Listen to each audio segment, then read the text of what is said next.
Here's my audience. Imagine you're a patient who's sick and injured in the hospital, and the nurse taking care of you is not paying any attention to you at all and shoving you off to the side. Now imagine the same patient, but instead they have a nurse who is attentive and fully engaged in their conversations. The nurse who is engaged in the conversation is the one who's going to provide the overall better patient care. Now I know that every single person in this room is going to rely on a nurse at some point or another in their life, whether it's a routine doctor's appointment or an emergency. Listening is one of the most essential skills in nursing because it provides patient trust, improves treatment, and enhances teamwork in the healthcare setting. For this speech, I interviewed my grandma, who had been a previous nurse, and she allowed me to get first-hand info on how listening truly affects nursing. In this speech, I'm first going to discuss how listening affects patient trust. Second, I will discuss how it affects patient care and diagnosis. And finally, I will discuss how listening affects teamwork within the healthcare setting. Let's begin with talking about how listening affects patient trust. In order for patients to feel safe, they must feel heard. And nurses who are able to use active, empathetic, and critical listening skills are going to be the ones who allow this to happen. McLean says that active listening is choosing to listen, empathetic listening is understanding from others' points of view, and critical listening is paying attention to specific details. McLean, 2022, page 156. This really just shows that nurses who are able to emphasize these skills are the ones who are going to provide the overall better patient care and make true connections with their patients. In the article Active Listening, Tennant says the ability to communicate effectively is not innate.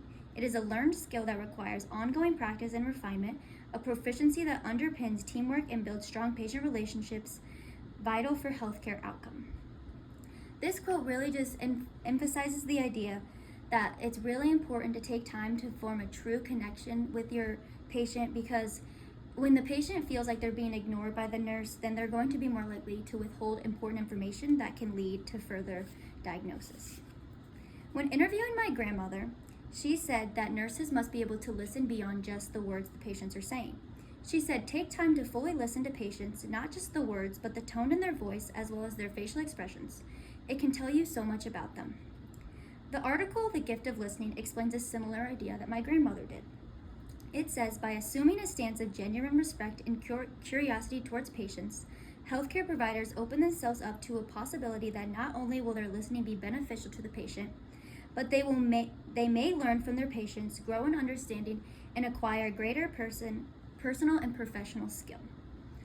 These two things really just show that nursing is all about focusing on the patient and forming a true connection with them, which can lead to a simpler and easier diagnosis process. Now that you understand how nursing affects patients' trust, we can start talking about how it affects patient care and diagnosis. In order for a nurse to be able to diagnose their patients, they must be able to listen to the words as well as how the patient's acting and what they look like. Nurses are usually the first people to hear the symptoms, so if a nurse even misses one minor detail, it can be detrimental to the patient's care. My grandmother explained a time when she made a mistake because she was not completely focused and she had outside things affecting her mind. Because of this, she accidentally gave a patient an extra dose of medication. Thankfully for her and for the patient, this didn't lead to any serious consequences. However, it was still a mistake, and sometimes mistakes can lead to worse things happening. In Chapter 6, McLean explains one of the main barriers to listening is letting outside emotions block your mind. McLean, 2022, page 158. Letting outside emotions block my grandmother's mind is exactly what caused her to make this mistake. And while mistakes can be helpful in ways because they can help you learn, in a career of nursing, they can also be the difference between life and death. And so my grandmother really took this mistake to heart, and she never made this mistake again. Nurses who are better listeners are also able to catch signs of abuse, signs of distress, and signs of worsening symptoms in patients. The book, The Art of Communication in Nursing and Healthcare by Teresa Grimm says, use of more open-ended questions where patients are actually encouraged to talk can elicit a wealth of critical information from the patients that serves a world of purpose. Grimm, 2015. This quote just really shows that nurses need to take time to sit down one-on-one with patients and have open-ended conversations instead of just yes or no, because this can elicit a world of information that they never would have been exposed to if they hadn't. The same book provides a clinical example about an elderly man who had had a stroke and isn't really able to talk anymore.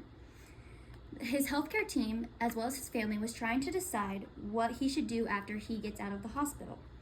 They thought the best option was for him to go to the nursing home, but after sitting down and taking time to talk to the patient, they learned that he actually wanted to return home to be with his wife.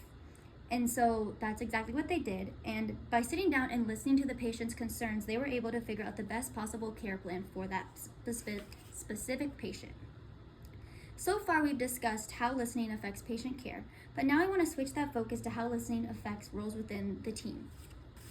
As we know, nursing is far from a solo job, and you have to rely on your team members in order to be able to complete the task.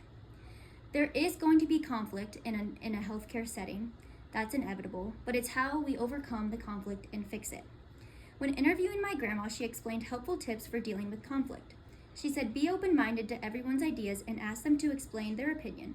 You never know. Maybe listening to their opinion will allow you to see a new perspective.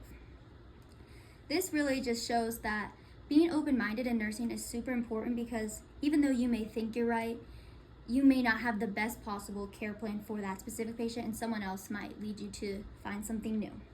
In Chapter 6, McLean explains a concept that I think is really beneficial for nursing. He explains the concept of low-power distance culture. And low-power distance culture is when staff members in a setting are thought of as equals. And I just think that this concept really is about nursing, because nurses always have one specific goal, and that's to take care of the patient. And so in order to take care of the patient, everybody has to be thought of as equal.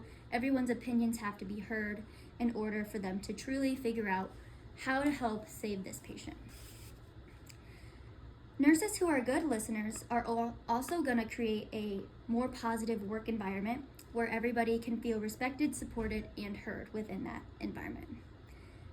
So as I was researching for this speech, I found a few strategies that would be helpful to creating a more positive work environment and helping with better patient care. My grandmother was the first one to tell me a strategy, and she said, make sure to double check everything and anything. Even if you think it's right, just double check it, because there could be something like an error in the measurements, and you just want to make sure everything is right. And in the article Gift of Listening, it says, by not interrupting or arguing, the professional will hear more important information never heard before. And this just kind of brings us back to the idea of the low power distance culture, which is just being open-minded to everyone's opinions and allowing yourself to see new sides of things that you never thought you would. So now that we've discussed listening and how it affects patients, as well as how it affects the team, let's start to wrap things up. In this speech, first we discussed how listening builds trust and emotional connections with patients. Second, we discussed how it helps improve overall patient care. And finally, we discussed how listening strengthens teamwork within a healthcare team setting. As we've learned, listening is one of the most essential skills in nursing because it builds patient trust, improves treatment, and enhances teamwork in the healthcare setting. Nursing is a very chaotic career, but I believe that nurses who truly listen are the source of calm for their patients. As an aspiring nurse, I hope to be that calm for so many people in this wild and unpredictable world, offering the best care possible and truly listening to each and every one of my patients. Because as nurses, our most important tool may not be our hands, but instead our ears.